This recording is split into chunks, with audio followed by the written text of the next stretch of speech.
Olá, boa noite. Estamos aqui reiniciando mais um encontro, né? Iniciando mais um encontro.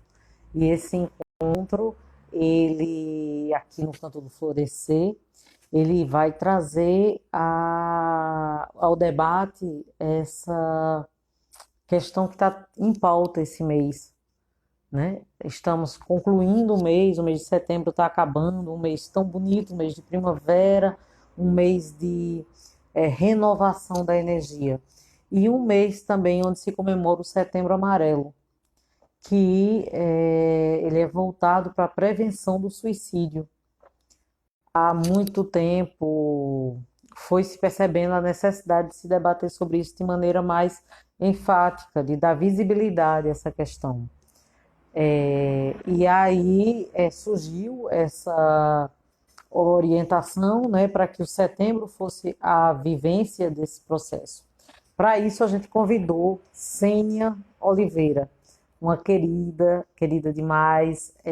Sênia, ela vai entrar pelo Instagram do SEM, porque ela é companheira nossa do SEM, e ela vem fazer uma fala aqui com a gente sobre a experiência que ela tem durante toda a vivência que ela está no CAPS, que já faz bastante tempo.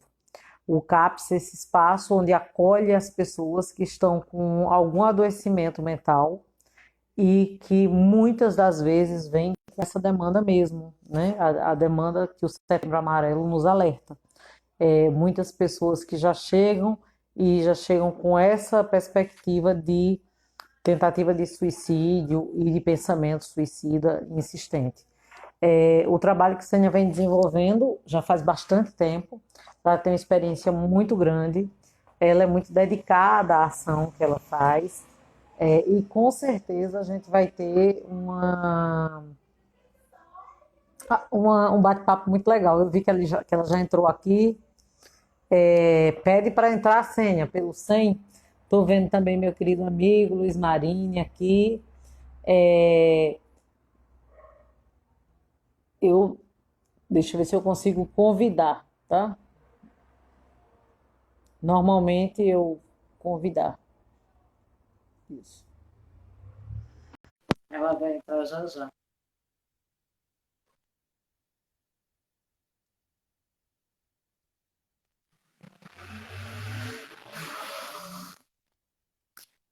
E aí esse papo nosso vai ser sobre essa experiência que ela vivencia. A Sênia é psicóloga, está à frente do CAPS Pesqueira há mais de 4 anos. Então ela realmente tem uma experiência muito grande que vai contribuir muito nesse bate-papo nosso. Eu estou aguardando a entrada, ela agora visualizou, solicitando, vamos fazer, aguardando o coletivo 100.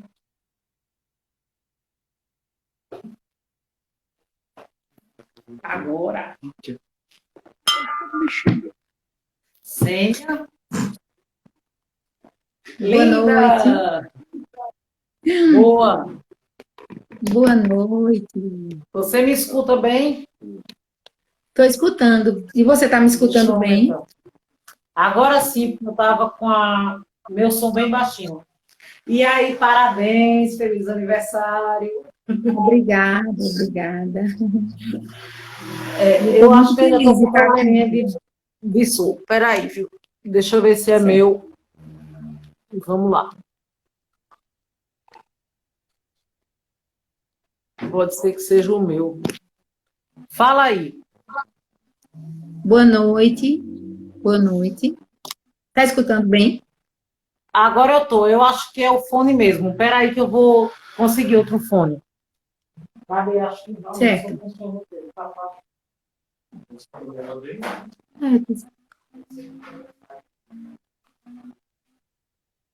Tá bom a distância aí.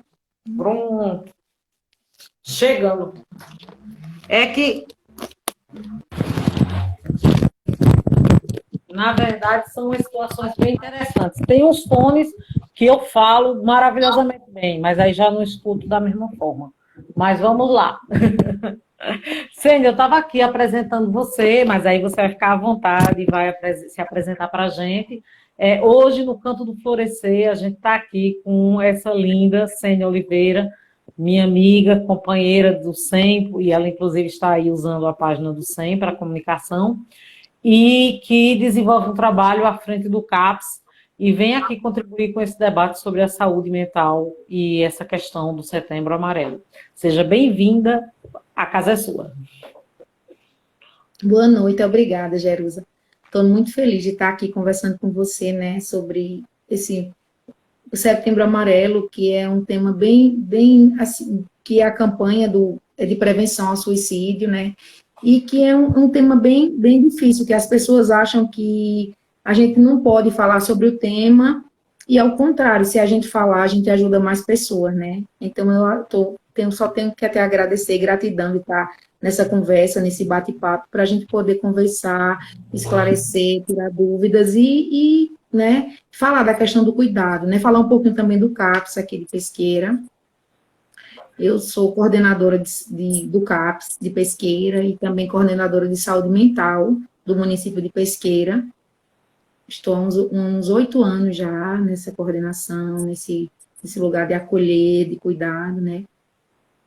E estamos à frente dessa campanha, né, que estamos finalizando agora, mas é um movimento que é o ano inteiro, né, a gente trabalha isso o ano inteiro, a questão da prevenção do suicídio, do cuidado, do acolhimento, mas aí setembro é o mês da campanha por conta do dia 10 de setembro, que é o Dia Internacional de Prevenção do Suicídio, então, por isso que o mês de setembro tem esse Dia Internacional de Prevenção do Suicídio, que é 10 de setembro, então ficou o mês inteiro para se trabalhar a prevenção. Mas a gente trabalha o tempo inteiro isso, né? Porque é uma questão complicada, porque vem crescendo muito o número de tentativas, né, de suicídio no país.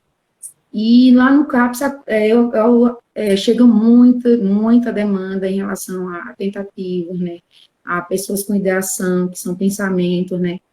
E são esses pensamentos que preocupam, porque são os casos mais, assim, pessoas que tentaram ou que têm essa ideação são as pessoas que têm a chance de cometer, né, são as pessoas que têm mais risco de cometer, sim, o suicídio, né, ao invés de uma pessoa que nunca tentou, né, que tem uma depressão, né, então, o suicídio, ele tem diversas, não tem uma, é muito complexo, não tem uma só transtorno mental, as pessoas acham que só quem tenta suicídio é quem tem transtorno mental, e não é, né? O suicídio, ele tem diversos, né, a questão da depressão, que é hoje uma doença que está aumentando cada vez mais no nosso país, né, os transtornos mentais, sim, também geram suicídio, e outras questões, situações econômicas, né, de desemprego, questões sociais, de sexualidade, são muitos fatores, não tem uma causa específica, né, para as questões assim. E é muito importante falar, que as pessoas acham que a gente não deve falar, né? Que se tocar numa ferida, você vai abrir a ferida e a ferida é mais, e não é verdade. Se a gente falar, a gente pode ajudar mais pessoas, né? É comprovado pela OMS que em 90% dos casos a gente consegue evitar o suicídio, justamente com a questão do esclarecimento, falando para as pessoas que elas podem procurar ajuda, né? Como elas procuram ajuda, né? A quem ela pode pedir ajuda, como você ajudar uma pessoa que está passando por alguma situação difícil, né? Então, assim, é muito importante falar. A gente tem justamente que desconstruir isso, que é o falar, que é o acolher, que as pessoas dizem, não pode se falar sobre isso. A gente tem essa construção, que o suicídio é um tema que a gente não pode falar, que a gente e ao contrário, a gente precisa falar para a gente ajudar as pessoas. E o que é muito importante na questão do acolher, do cuidado, que eu estou aqui justamente para a gente falar de acolher, né? É que a gente qualquer pessoa pode acolher, qualquer pessoa pode escutar uma pessoa que está passando uma situação difícil. Só que tem que ser uma escuta sem julgamento. Você não pode escutar uma pessoa e já falar assim, mas onde é que está a sua fé? Né? Porque não tem a ver com fé. Né? Mas você tem um emprego legal, você tem casa, você tem trabalho, isso também não tem, né? Os adoecimentos não têm a ver, tem alguns sim, que as pessoas perdem o emprego, mas assim, alguns também não tem nada a ver com isso, você tem uma vida organizada, não quer dizer que você não possa adoecer, você não possa ter uma depressão, né? Então as pessoas fazem um checklist e vai dizendo, não, você não pode adoecer não, você tem família, não é assim, né? Então, a coisa mais importante do escutar, do acolher, é uma escuta sem julgamento, um acolhimento sem julgamento, né? Você escutar, uma escuta atenta, e você acolher aquela pessoa naquele momento e poder encaminhá-la para alguém, ó. Vamos procurar uma pessoa que te ajude, um profissional, um serviço específico que possa te ajudar, né? Eu estou aqui te acolhendo porque eu preciso, né, você estava... Mas eu estou vendo que você não está bem, então vamos procurar uma pessoa que possa te ajudar. Isso é super importante, né? Nessa questão do acolher, do cuidado. Qualquer pessoa pode escutar alguém. Mas aí, quando a gente vê que é uma coisa bem mais séria, que é a questão do suicídio, a gente já diz, não, eu te escutei, eu te acolho, mas vamos procurar alguém que possa te ajudar. Vamos...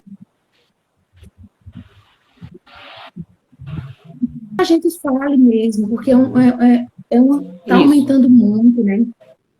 A cada 40 segundos, eu vi um dado da OMS, que a cada 40 segundos uma pessoa se suicida. Né? A gente passou 40 segundos falando de uma pessoa se suicidou, então isso é muito sério. Isso é muito sério. A gente precisa falar mais sobre isso, a gente precisa ver quem a gente pode procurar para ajudar. A gente precisa prestar atenção nas pessoas que estão do nosso lado, né? Que às vezes elas sinalizam sim. Elas sinalizam que não estão bem, elas sinalizam que elas postam. Hoje em dia, as pessoas postam muito nas redes sociais, né? Isso. Às vezes a gente vê uma pessoa que se suicidou e você vai ver no Twitter dela, no Instagram dela, no Facebook dela, ela postava muitas mensagens dizendo que estava bem, que não estava bem, que a vida não estava... E as pessoas não viam isso, né? E não se aproximavam e diziam, o que você está passando, né? O que é que está acontecendo, né?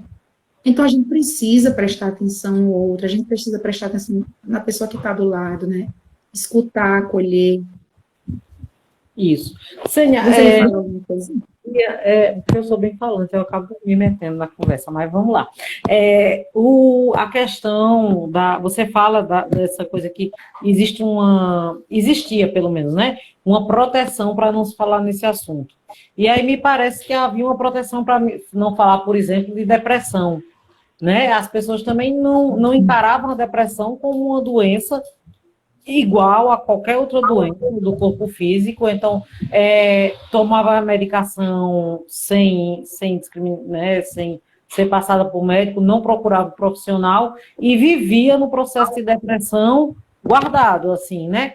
Há uma vergonha com relação às questões que são ligadas ao psicológico e ao emocional, acho que muito a ver com essa coisa que sempre é comparado à falta de fé, sempre é comparado à insatisfação, mas você é muito satisfeita, você tem tudo, mas não está bem.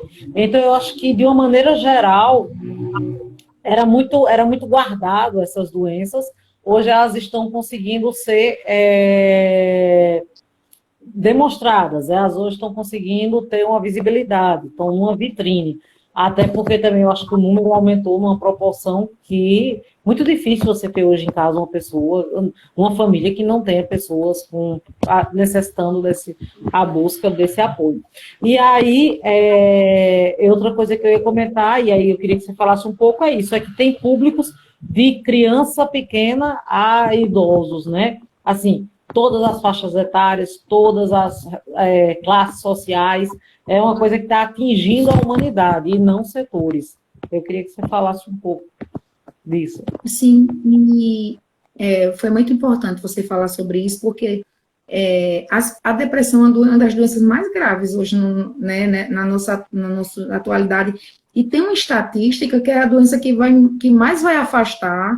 Eu acho que em 2021, a perspectiva era em 2020, mas por conta de toda essa mudança no nosso país, eu não sei. Mas tinha uma estatística que era a doença que mais ia afastar do trabalho. A depressão é uma das doenças mais sérias hoje, né? E que as pessoas têm vergonha, sim, porque é uma construção da nossa social da gente.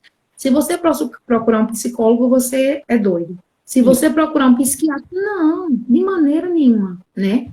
É uma construção. As pessoas não podem passar. Se você falar, estou indo para o psicólogo, né? As pessoas já te olham assim, mas por que você está indo para o psicólogo, né? E não vê que todo mundo precisa, que não é, né? Que você, em algum momento, se você passar algum adoecimento muito sério, que você precisa, uma fragilidade, por que não procurar um psiquiatra? Mas não, nossa construção, nossa sociedade, ela faz, e as pessoas, elas terminam não se cuidando na saúde mental. Acaba se medicando, se automedicando, né? Acaba eu vejo muito aqui onde eu moro, aqui em Pesquisa, as pessoas vão muito para clínico geral. Tem clínicos aqui que eu já conheço, que ele já passa, eu já conheço até. Ah, eu estou tomando de tal do médico. Eu digo, mas ele não é um especialista. Ah, mas porque a pessoa quer ir, porque é um médico que ninguém vai rotular, né? Fulano está indo para o psiquiatra. Não. Então, assim, essa construção faz com que as pessoas tenham vergonha mesmo de dizer que está se cuidando, né? Quem não passa um momento de fragilidade, um momento de adoecimento, né? E a depressão é uma doença muito séria. É uma doença que ela precisa, sim, ser vista. Porque não é uma doença que você... você se machucou alguma coisa física, né? Você vai tomar um remédio para alguma coisa ali, para ser um machucado, você machucou um braço, uma perna, você tá com... Você vai... A depressão não. A depressão é uma doença, é uma tristeza profunda. A diferença de uma tristeza simples e de uma tristeza da depressão. Você perde um ente querido, você vai chorar, você vai sofrer, você vai viver um momento de luto, mas aquilo ali é normal, porque você perdeu alguém. Você perdeu o emprego, você vai viver aquele momento de luto, de perder o emprego, você terminou um relacionamento. Isso é uma tristeza simples, que você sofre, você vai... Mas a depressão, ela não tem uma causa específica, é uma tristeza que não tem muitas vezes não tem uma razão, não tem uma causa, né? A tristeza, a vontade de não fazer nada, de não sair da cama, de não se alimentar, às vezes de nem tomar um banho, de escovar um dente, de pentear um cabelo, né? É uma coisa bem mais complexa, né? Processo e a gente... A pessoa entra num descuido, assim, consigo, né? Sim. Tem pessoas que não conseguem escovar o dente, tem pessoas que não conseguem comer, tomar banho, né? Pentear um cabelo, né? Então é muito sério. E não é ela que escolhe aquilo. Ela escolhe. Muita gente diz assim, mas se você tiver força de vontade, você consegue. Não é assim. Ela não tem força de vontade ela não tem força para levantar da cama mesmo, né? Não é ela que não tem. As pessoas associam muito a preguiça. Eu escuto muito, é preguiça de fazer as coisas em casa. Associam muito a religião, né? Que a religião, ela ajuda, sim, a religião de todo mundo ajuda. Mas, assim, a depressão, ela não está associada à religião, senão a gente vê muitos líderes religiosos, né, que tiveram depressão e quase morreram com depressão. Então, ela não está associada à religião. A religião, ela vai ter o suporte, sim, a religião de cada um, mas ela não está associada. Você não vai ter depressão porque sua religião vai deixar, se você tiver fé. Eu escuto muito isso. Se você tiver fé, você fica curado. E não é assim, né? Se você tiver força de vontade, às vezes assim, como é que você tem depressão? Você tem um emprego bacana, né? Você tem uma família, um marido, uma filha, o pessoal faz logo essa associação, e não tem nada a ver com isso. Só o que acontece? Que as pessoas que estão doentes, elas se sentem pior. Com essas elas se sentem pior porque você tá fazendo ela se sentir culpada por estar doente. Né? Quando eu estou doente e você diz assim para mim, menina, tu tem um emprego, tu tem uma filha, eu vou me sentir culpada porque eu estou doente. Eu estou escolhendo estar doente, porque eu poderia não escolher, porque eu tenho isso tudo. E não é assim, né? Não funciona, não é uma questão de escolha, né? É um adoecimento mesmo. E a pessoa só precisa ser acolhida e se cuidar. Não ser... por isso que uma coisa muito importante, no acolher, no escutar, é não julgar. É uma escuta sem julgamentos, né? Uma escuta que você escute, acolha e que você encaminhe. Vamos procurar uma ajuda, vamos procurar um profissional. Sim. Que existe muito essa questão mesmo de preconceito, nessa questão de psicólogos e psiquiatras, né? Isso. Mas assim, é bem bacana a gente estar trazendo isso, a gente estar falando sobre isso, e principalmente nesse momento, Jerusa, o suicídio, ele já vem crescendo no mundo, né? As tentativas, né? Os suicídios, ele já vem crescendo muito. E com essa pandemia, eu estou percebendo no serviço que eu trabalho que está aumentando muito a questão de depressão, de síndrome do pânico, de ansiedade, está aumentando muito, assim. Então, assim, além dessa pandemia, né, que está mexendo muito com a vida de todo mundo, vem esse momento de doenças mentais, né, de pessoas adoecidas. Porque só a gente pensar que a gente tem o direito de ir e vir para qualquer lugar e você ser privado disso, né, você não poder ir e vir, você não poder abraçar uma pessoa que você ama, né, você está afastado de parentes há muito tempo que você não vê, que você gostaria de ver. Pessoas que perderam familiares não puderam sepultar, porque tem toda a questão do simbólico no sepultamento, da despedida, e não puderam sepultar. Então, vem esse momento aí de adoecimento mental. Muitas dores, muitas marcas nesse momento, né? Tá chegando muita gente, né, onde eu trabalho, adoecida, né? E eu já pensava nisso. Eu disse, vai ser um absurdo de adoecimento, porque como é que todo mundo agora está trancado em casa? Família, não pode ver os parentes, né? Tem pais idosos, mas não pode ir lá para proteger os pais. E o medo da morte, de perder aquelas pessoas, né?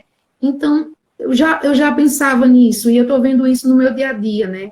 No meu dia a dia, as pessoas chegando adoecidas, as pessoas chegando com medo da morte, as pessoas chegando com medo de adoecer e morrer, né? Com síndrome de pânico, de ansiedade, as doenças, né, aumentando cada vez mais. Ainda é mais triste, né, que vem esse momento dessa pandemia trazendo tudo isso, né? Para gravar um quadro que já estava bem em desenvolvimento, né? Me parece, assim, que esse processo que a gente tem vivido nesse último século, né, nesse século que nós estamos, nessas 2 últimas décadas, esse aceleramento de sentimentos e de desejos e de conquistas, todas essas questões nos colocou, enquanto ser humano, realmente nessa situação de muito no limite, né, uma grande parte no nível da ansiedade, uma grande parte no nível da depressão. À medida que eu vou conquistando, a ansiedade vai aumentando. À medida que eu não conquisto, eu vou entrando no processo de depressão. E que atinge 90%, eu acho, da população. Né? E pode ser em proporções pequenas. E aí eu queria que você falasse um pouco desses gatilhos para que se perceba até onde essas dores são. Você falou assim, tem a morte, aí eu vou chorar, vou sofrer, vou viver o luto e vai passar, porque se eu estou com a saúde nesse aspecto, eu vou vivenciar tudo isso, mas isso vai superar. A outra coisa também que me chamava a atenção agora na sua fala é o seguinte, é que também as pessoas não estão permitindo nem essas vivências de luto, né? O ritmo que nós estamos vivendo não permite que você sofra, né? Você acaba um relacionamento, na outra semana todo mundo quer que você vá para a festa e poste, tá legal e tudo. Eu acho que isso também é um processo de adoecimento que acaba reverberando daqui a 6 meses, de eu sentir a coisa muito mais intensa, né? Não sei, queria que você falasse disso. Mas foi muito bom você falar sobre isso, porque é isso mesmo, né? As pessoas, elas não estão... nós vivemos na sociedade... Você tem que estar feliz o tempo inteiro, você tem que estar sorrindo, você tem que estar nessa lógica capitalista de comprar, de estar na moda, de estar combinando, de pertencer àquele quadrado ali, né? Se você já não está pertencendo, você já é para se deprimir, porque você já não está... Então, né, isso deprime, isso adoece também. E as pessoas vão seguindo essa lógica, porque a gente, antigamente, vem essa questão, você fala do luto, isso é muito importante, da gente velar as pessoas, de ter todo um ritual, de velar o corpo na casa, de ter todo o ritual de despedida. Então, a morte era muito próxima, a gente não se aproximava muito da morte. A morte era uma coisa que a gente convivia, que ia acontecer. Mas hoje não. Ela está bem distante, tanto que os corpos não são mais nem velados nas casas, eles são velados em funerárias, a gente nem pensa que isso pode acontecer. Então, quando a gente perde alguém, as pessoas não querem viver o luto da dor, de sofrer, de chorar, de passar uns dias triste, isso é normal. Isso é uma tristeza normal, que a gente precisa entender que se a gente não viver essa tristeza, lá na frente essa tristeza vai vir em forma de adoecimento. Porque se você não vive esse luto, né, se medica, toma um monte de medicação para ficar ali, ele vai vir em forma de adoecimento. Você vai adoecer sim. Porque você não chorou por uma pessoa que você amava. Como é que você perde alguém, você perde um ente querido, você perde uma pessoa que você ama, e você simplesmente passa por aquilo como se não tivesse acontecido nada. Isso. Eu estou na clínica, eu vejo as pessoas chegam para mim e falam, Sênia, eu perdi alguém, eu queria passar no psiquiatra. Eu digo, mas por que você quer passar no psiquiatra? Não, porque meu avô faleceu. Eu digo, sim, mas eu ainda não entendi o psiquiatra.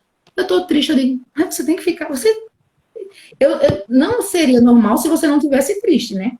Você precisa chorar, você vai passar um dia de saudade, você vai lembrar. Isso é normal, isso é o luto, e a gente precisa viver o luto para aquela saudade não ficar uma saudade insuportável. A gente vai conviver com aquela saudade, que a gente perdeu aquela pessoa e que aquilo ali faz parte da vida. O morrer faz parte da vida da gente. Sim. Não é uma coisa que está lá e a gente nem sabe. Não faz parte a morte. Então, a gente precisa conviver com isso, o simbólico de que a gente vai perder, de que a gente vai chorar. Mas é quando você diz, eu vejo muita gente que quer se medicar. É justamente a sociedade da felicidade. Ninguém pode estar triste, né? Tá triste. Eu já vejo nos velórios o pessoal já dando remedinho, assim, toma um comprimido tal, toma isso. Porque você não pode chorar? Eu digo, não. Vai medicar. Não vai passar em psiquiatra. Se lá na frente você tiver adoecido, é outra história, mas agora você precisa chorar mesmo, você precisa viver esse luto, você perdeu seu parente, você tem que passar por isso.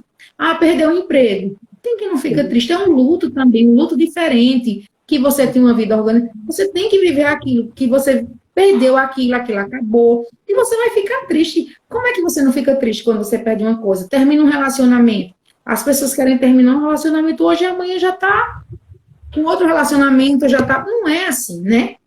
Até quando a coisa é ruim, até quando um relacionamento é ruim, não é fácil terminar. Então você precisa fechar aquilo. Você precisa fechar, você precisa sofrer, você precisa entender que fechou para você seguir bem. Não para você, no mesmo dia já... Vida naquilo. Então você tem que pegar a sua parte e cuidar dela, né? Proteger ela. É muito importante olhar para isso também, né? É importante pegar um monte de sono chorando quando você não tem dinheiro para pagar as contas, mas aí também tem que tomar remédio assim, é uma necessidade de apagar todos os problemas e aí eles vêm por baixo. Eles vêm como como se a gente não tivesse problema e que a gente tivesse que estar feliz o tempo inteiro, né? Porque também tem uma coisa bem complicada, você trazendo isso, que é justamente essa questão das redes sociais. As pessoas postam fotos sorrindo, bem felizes. E ali por trás tem muita coisa que não é real. Só que isso incentiva outras pessoas a acharem que a vida é aquilo.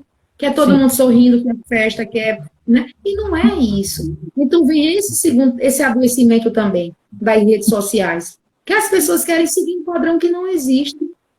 Que se você olhar nas redes sociais, o tempo inteiro as pessoas estão felizes, maquiadas, em festas, e não é assim. A vida não é assim.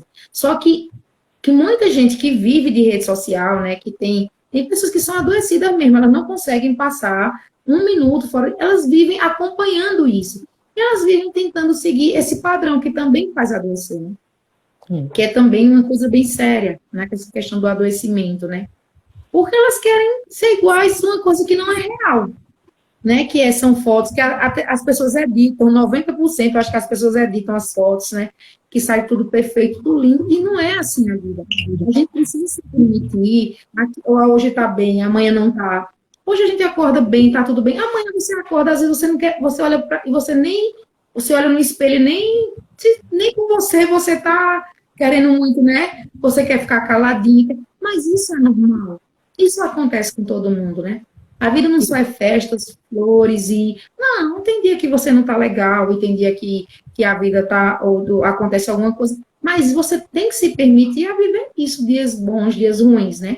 Só se a tristeza for uma coisa constante, uma coisa que sem justificativa, e que não, aí é outra história, que você tem E que prestar começa, atenção. eu acho que o gatilho talvez seja quando você começa a não dar conta mais das coisas que você tem para dar conta. No caso, o seu cuidado, o cuidado com a casa, o cuidado com o seu trabalho, você já não consegue mais. Aí essa tristeza está passando do limite. Seria isso, mais ou menos? Essa tristeza de adoecimento é uma tristeza que você não consegue controlar, que você não que você essa tristeza preocupante da depressão e do adoecimento é quando você sai da sua rotina. Por exemplo, você deixa de trabalhar porque você não consegue sair da cama.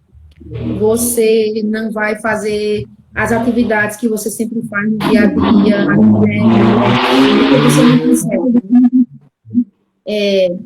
Você não tem vontade de fazer coisas básicas, tomar um banho, até o lazer, que todo mundo gosta. Não tem vontade de sair. Eu gosto de pedalar, não vou pedalar, não vou. Né? Eu quero ficar aqui. É geralmente esse isolamento, essa tristeza, essa vontade de ficar só, né? Essa vontade de não ter muito contato, de ficar ali, né? Às vezes chorando.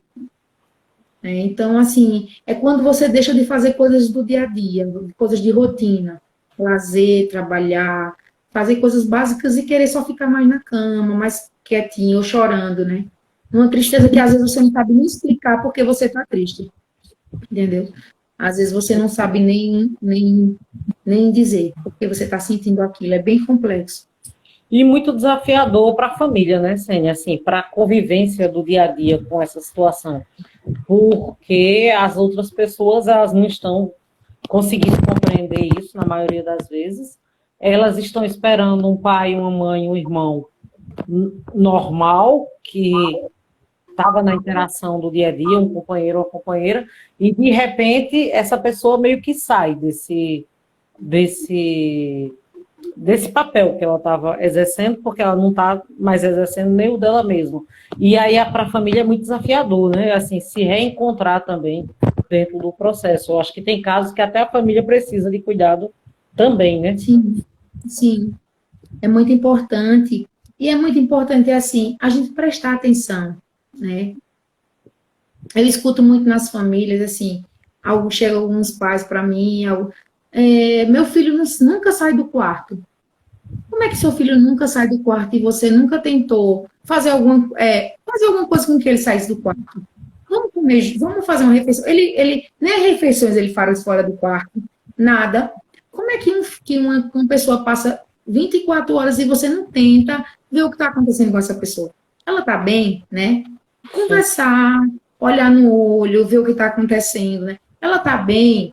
O que está, né? Não, mas às vezes é mais tranquilo. Eu vejo as famílias falando assim, mas ele está em casa, né? Se ele estivesse na rua, eu estaria preocupado. Só que não sabe que às vezes está nessa situação em casa é muito mais preocupante. Como é que você tem uma pessoa trancada 24 horas e você não sabe nem como ela está? E eu escuto muito isso, né? As pessoas falarem assim, não, mas está em casa.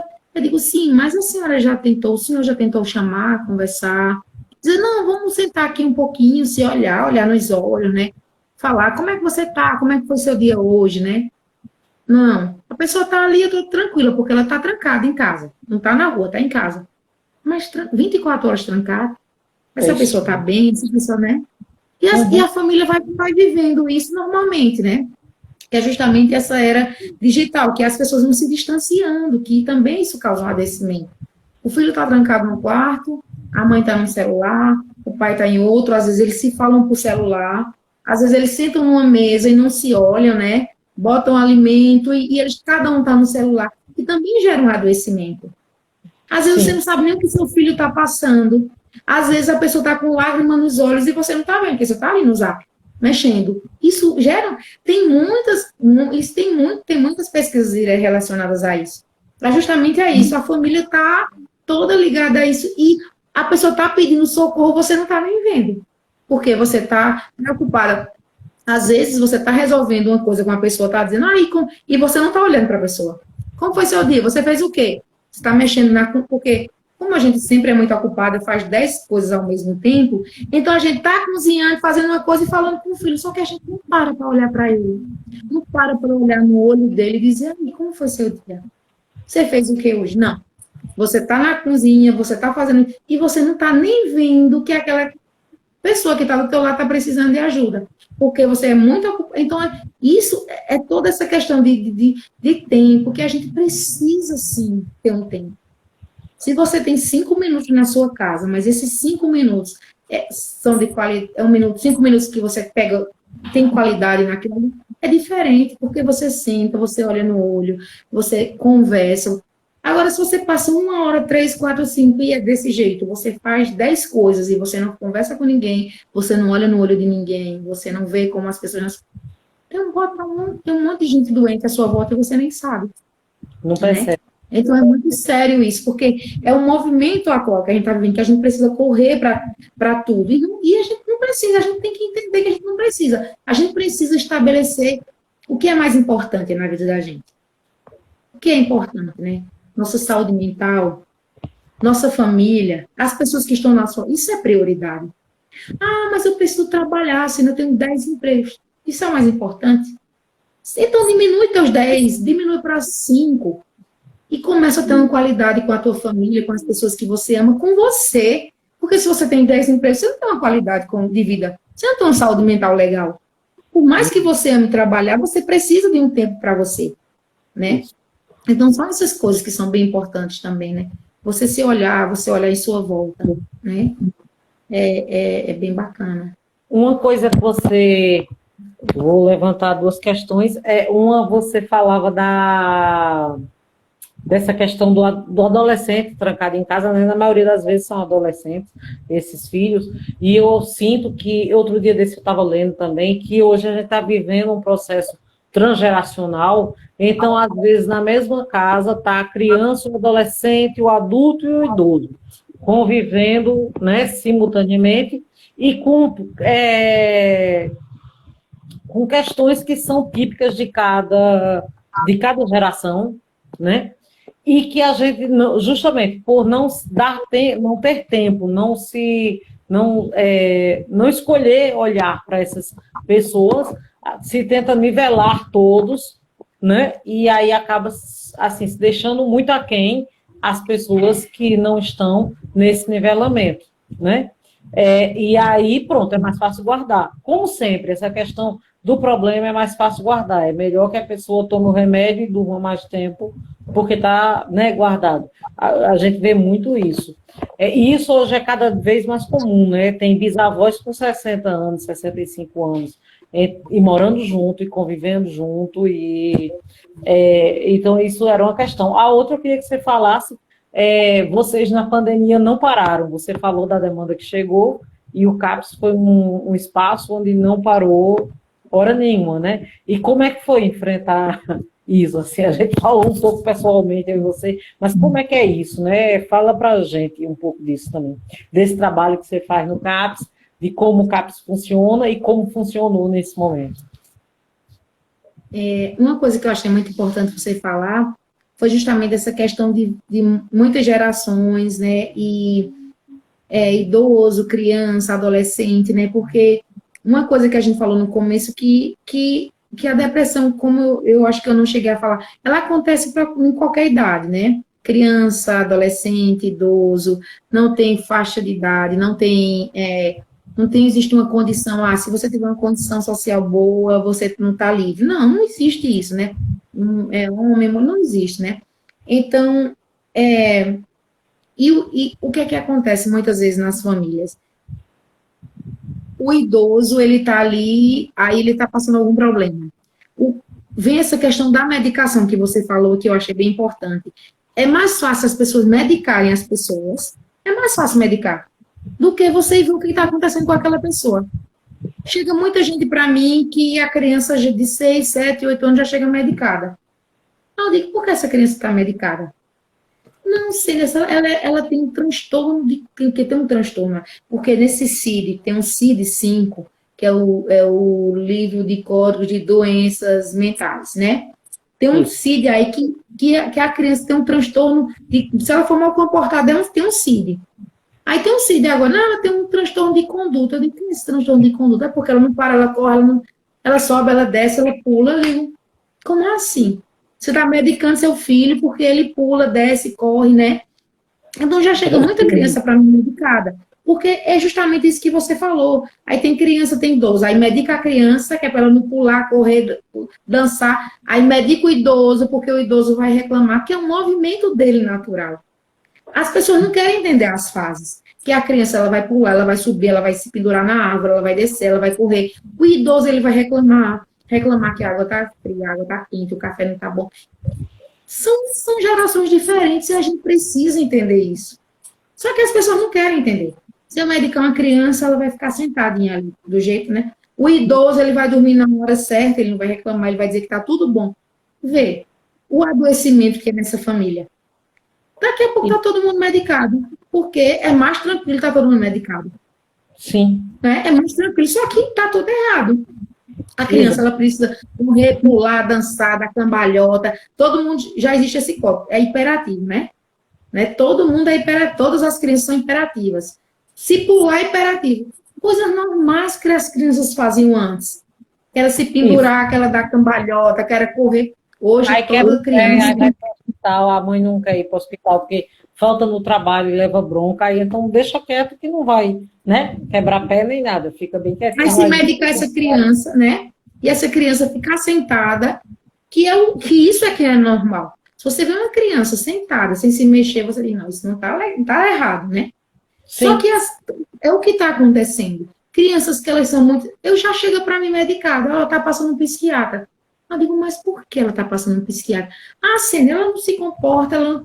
Eu digo, mas eu ainda não entendi porque ela não está passando um psiquiatra, né? Aí o idoso, na mesma família, não, ele reclama demais. Tá, mas é a fase dele, é o momento dele. Não é visto justamente o que você falou, as fases que as pessoas vivem. Sim. Né? Não é visto. Tudo tem que ser resolvido. Ó, se eu pego um remédio e resolvo isso, então é mais fácil. Então as pessoas estão fazendo isso. Né? Elas estão se automedicando, medicando às vezes uma família inteira. Que é muito triste isso. É muito triste. Porque às vezes você vê, não tem água. Zumbi, né? Assim, né? Aquela coisa daquela felicidade fraca, aquela coisa. O remédio em si, ele já dá essa condição. Você fica poucas reações, né? E às vezes não tem adoecimento nenhum naquela família.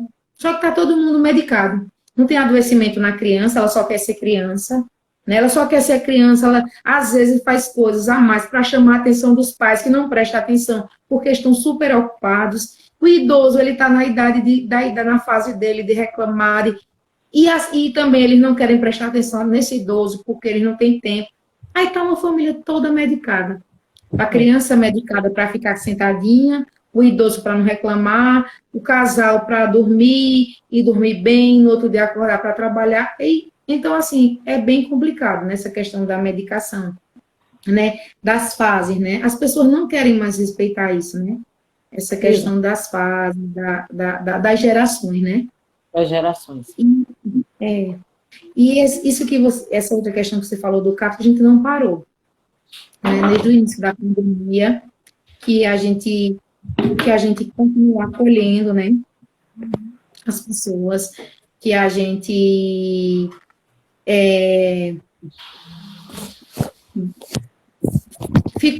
viu que a gente precisava se adequar, ver como a gente fazia esse acolhimento, porque no início as pessoas estavam muito assustadas, né? Muito assustadas mesmo, assim, mesmo precisando do serviço, as pessoas não queriam ir, porque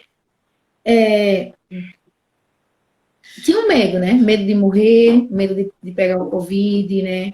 Medo de sair de casa, medo de se contaminar e contaminar a família, contaminar os entes queridos, contaminar as pessoas mais idosas, como tá morrendo muitas pessoas idosas, então, assim, as pessoas ficaram com medo mesmo de procurar o serviço. No início foi aquele movimento, né? A gente estava lá, mas parece que todo mundo, mesmo precisando do serviço, tinha medo até de ir no serviço. Mas depois, assim, voltou, né? as pessoas a procurar, e de uma forma que está aparecendo muita gente nova no serviço, né? Que era o que eu já pensava. Né? Eu já Sim. pensava nisso, eu já pensava nesse outro movimento, que ia adoecer muita gente por conta de tudo que está acontecendo. Né? Um E é o que público, está acontecendo. tá um público muito maior ainda.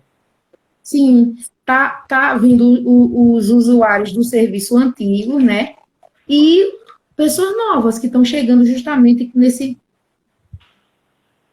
nesse outro movimento de ansiedade, de síndrome do pânico, né?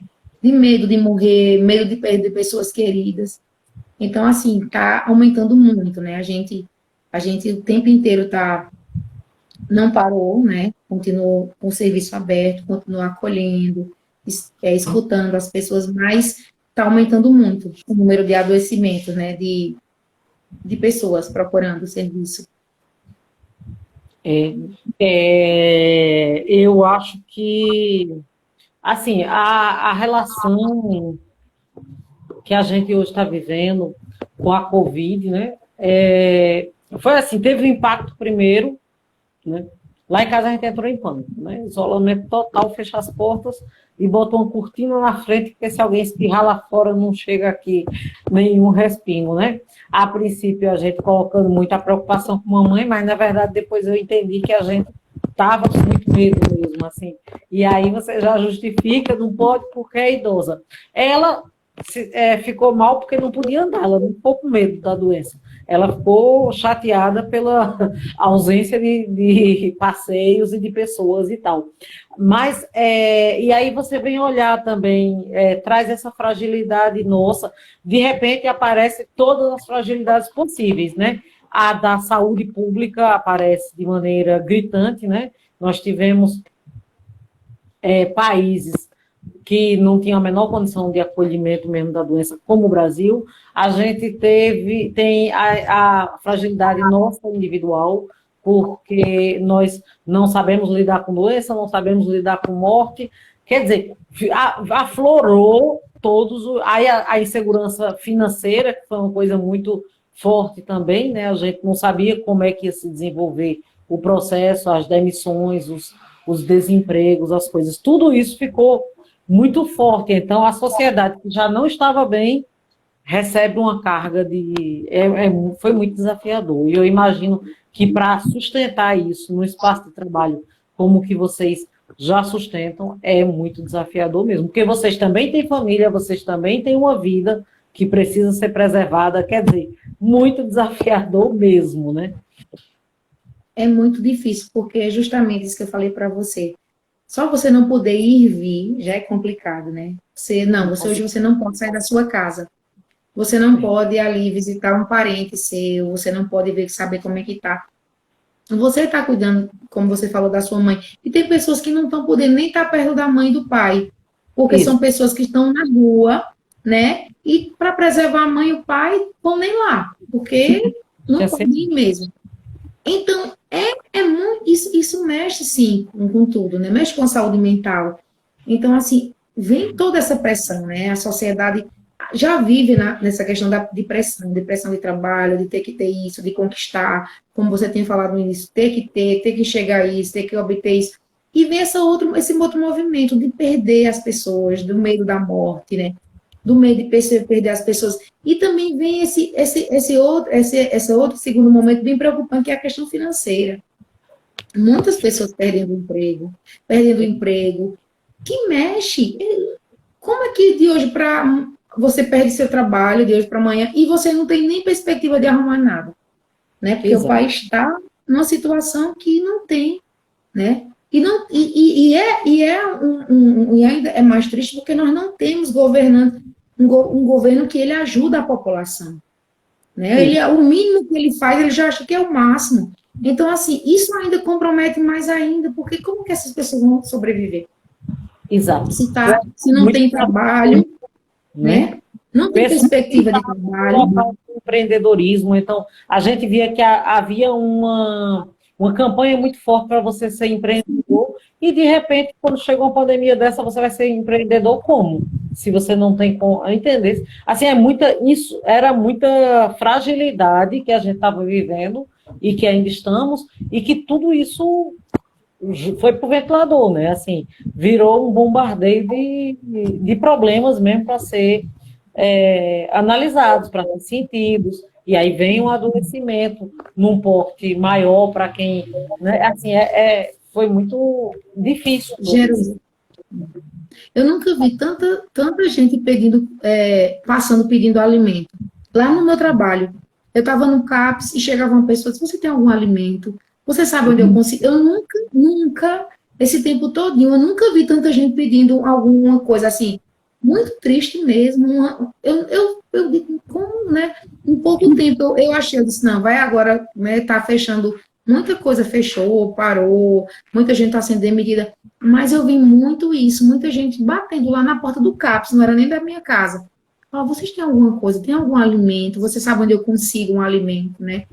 E você ficar triste, porque você vê que é um país que as pessoas, que o governo não vê, né? Que vai adoecer mais ainda. Porque as pessoas estão passando fome, né? Estão passando fome. Aí, além do Covid, vem as outras doenças. Eu estava vendo, assim, você fica nessa história de lavar as mãos e bota. As pessoas moram na rua, sabe? Elas não vão lavar a mão, vai lavar a mão como? Aonde? Né? Então, a gente tem uma disparidade econômica impressionante. E que isso, quando chega à tona, é muito chocante para quem não quer ver. Né? As pessoas moram em comunidades sem água encanada. Como é que vai lavar a mão se não tem água encanada? Então, são situações que precisam ser discutidas. Como é que não se tem água encanada? Na verdade, a pergunta teria que ser anterior, né? E aí eu acho que veio muito forte isso, assim, para a gente pensar mesmo, para a gente questionar como é que estamos vivendo, né? Como é que eu vou ser empreendedor se eu não tenho uma base para me sustentar?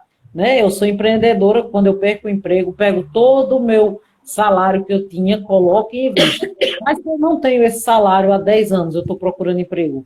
Como é que eu vou ser empreendedor? São questões que precisam ser discutidas e analisadas. Mas tem uma coisa, Sênia, que eu acho muito positivo, acho que você também acha, essa questão de que, de repente, as pessoas perceberam o valor do SUS. A impressão que eu tenho também é essa, né, que estava a ponto de ser sucateado, e aí essa pandemia veio para nos dizer que nós temos o SUS. A importância, né? Eu acho que foi e vem nesse movimento de acabar com o serviço, né? Que o SUS, né, da privatização dos planos de saúde, né? Isso. Aí vem uma pandemia e mostra a importância do SUS, né? O que é feito no SUS, o que a gente tem pelo SUS, e serviços do SUS, né? E que as pessoas achavam que o SUS, né, não vê tudo que está por trás, né? Que até um restaurante que funciona, o SUS está por trás, né? Que tudo, né? De vacina, de estudos, né? De pesquisas, é no SUS. Né? E vem uma pandemia para mostrar a importância do trabalho do SUS, para mostrar a importância do que é feito pelo SUS, né? De que o que é investido para a população.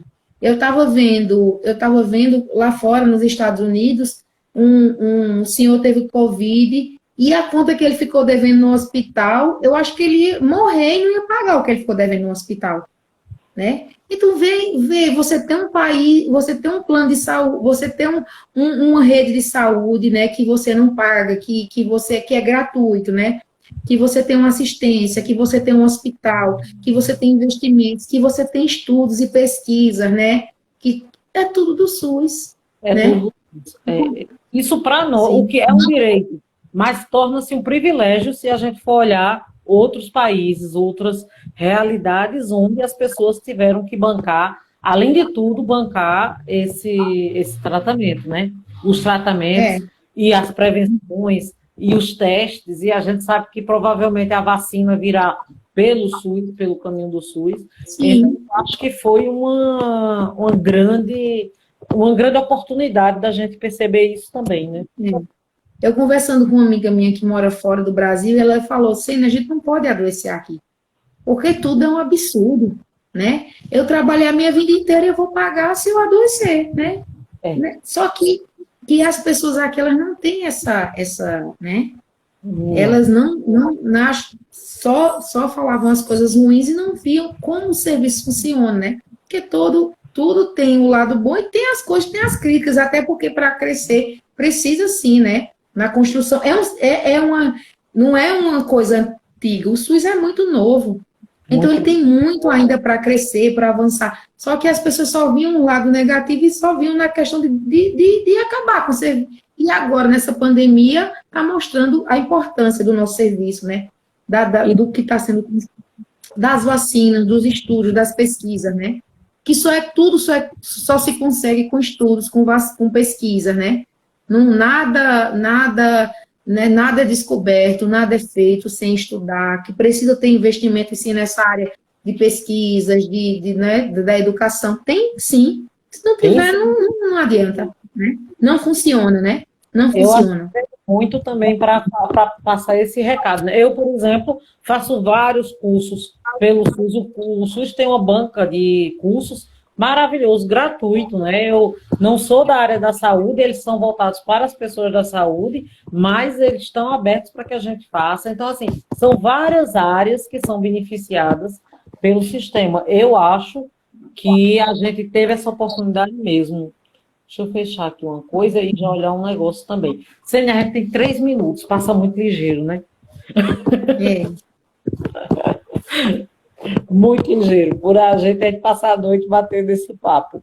E aí eu quero agradecer já, porque eu passo a palavra para você, mas agradecer, porque eu acho que a gente precisa muito discutir sobre esses assuntos. São contribuições muito importantes. E lembrar que nós vamos ter uma live na quarta-feira. Eu queria que você passasse o convite para as pessoas que estão aqui presentes e agradecer a presença de cada um e a sua maravilhosa conversando com a gente. Eu também quero agradecer a você a oportunidade de estar aqui, da gente conversar, né? Que você vai surgindo um monte de coisa importante para a gente conversar, para a gente trazer, para a gente, né? Para a gente mostrar para as pessoas como a importância de cuidar da saúde mental, de se olhar, de olhar para as pessoas que estão ao lado, né? E eu só tenho a agradecer por estar aqui e queria também falar, fechar isso com, você trouxe o SUS, que é super importante essa fala, e eu queria falar que o CAPS, ele é um serviço do SUS, e ele é um serviço muito bacana, ele é um serviço que ele acolhe pessoas com transtorno mental grave, severo, persistente, e está lá no acolhimento, de acolher, de trazer as pessoas para que as pessoas voltem à sua vida normal, ao seu cotidiano, de acolher as famílias dessas pessoas adoecidas, né? De mostrar às pessoas que elas têm possibilidade de retomar a vida, de que muitas pessoas passaram muito tempo internadas em hospitais psiquiátricos. Eu tenho um paciente, usuário do serviço do CAPS, que tem mais de 50 internamentos. Então, uma pessoa dessa passou a vida inteira no hospital. Então, nosso projeto é mostrar justamente que essa pessoa ela pode ter outra vida, ela pode sim retomar a vida dela, ela pode sim, ela pode ter uma vida normal, né? Ela pode. O nosso projeto é que essa pessoa trazer ela para interagir com a sociedade, né? Com as coisas, de ter uma vida normal mesmo, né? De mostrar que ela tem possibilidades, que ela pode fazer coisas que ela nunca tinha feito antes. Então, é um serviço muito bacana, o CAPS, né? É um serviço que a gente trabalha no cuidado, no acolhimento. A gente trabalha cuidando, acolhendo e mostrando que somos seres de possibilidades e que podemos, sim, retomar nossa vida, trabalhar, namorar, estudar, descobrir coisas que que eles nunca tinham feito antes, né? Porque eles foram privados de muita coisa, né? Porque o adoecimento mental fazia isso, privava as pessoas, né? Trancava, excluía. Então, nosso trabalho é desconstruir isso, é derrubar muros e que essas pessoas, né, sigam e construam as coisas e ressignifiquem tudo isso, né? Vocês estão de Mas parabéns. muito Muito linda. Muito obrigada, viu, Jerusa? Eu só tenho a agradecer por estar aqui conversando com você, que é uma pessoa bacana, maravilhosa, que tem esse olhar lindo de saúde mental, né? E que é bem bacana a gente trazer isso, a gente conversar, né? Mostrar para as pessoas que até a gente não está bem, nem está percebendo isso, né? Nem tá se dando conta, né? Nem está se olhando. A gente precisa se olhar, a gente precisa se cuidar da nossa saúde mental. Gratidão, Sênia. Quarta-feira a gente tem no 100 a live com Sênia e a divulgação vai ser feita